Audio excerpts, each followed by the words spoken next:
আরে মিয়ারা, কোক মোটেও ওই জায়গা না। তোমার বাফর দেশের নাম উল্লেখ করলে না এখানে। আর ফিলিস্তিনে তো কোকের ফ্যাক্টরি আছে।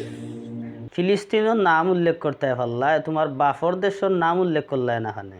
দালালি কত প্রকার আপনারা বুঝুকা। কোকোকোলার সাথে ওই সমস্ত দালালরে বয়কট করার সময়ের দাবি এখন। তবে ই অ্যাডভারাইজ করা লাভ হইছে। কিলা লাভ হইছে, মানুষ কিছু বাদ দিলে ইসলা এখন হে আবার নতুন করে তারা ছাঙ্গা করছে, লস হয়েছে কিন্তু তারার আবার বয়কটের ডাক পড়ছে। সোহেল, কোক দেবো নাকি একটা? না বাবলু ভাই, এই জিনিস এখন আর খাচ্ছি না। কেন, কি হইলো আবার? শোনেন নাই, এটা তো ওই জায়গা। তো খবরটা তুমি বই পাইলা কেন, সুলতান যে বললো। কি সুলতান সুলেমান, তুমি নাকি কইছো কোক ওই জায়গা? হ্যাঁ, বাসার তো আমার তাই দেখাইলো। সোহেল বলে সুলতান, সুলতান বলে বাসার, আর বাসার বলে আকাশে দেখছিল।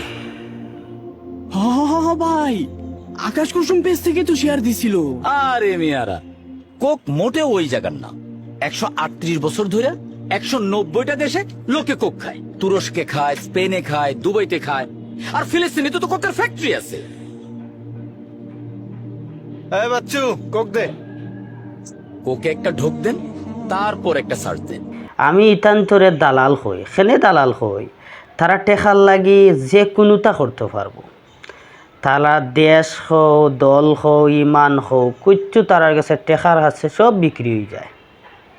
তারা একটু বাইরা লওয়ার লাগে আর টেকা পাওয়ার লাগে সব করতে পারে। নেতার চেয়ে দল বড়, দলের চেয়ে আমার দেশ বড়, আর দেশের চেয়ে আমার ইমান বড়। যারা আমার জেনারেল শিক্ষিত ভাই আছেন তারা একটু সজাগ হইবা।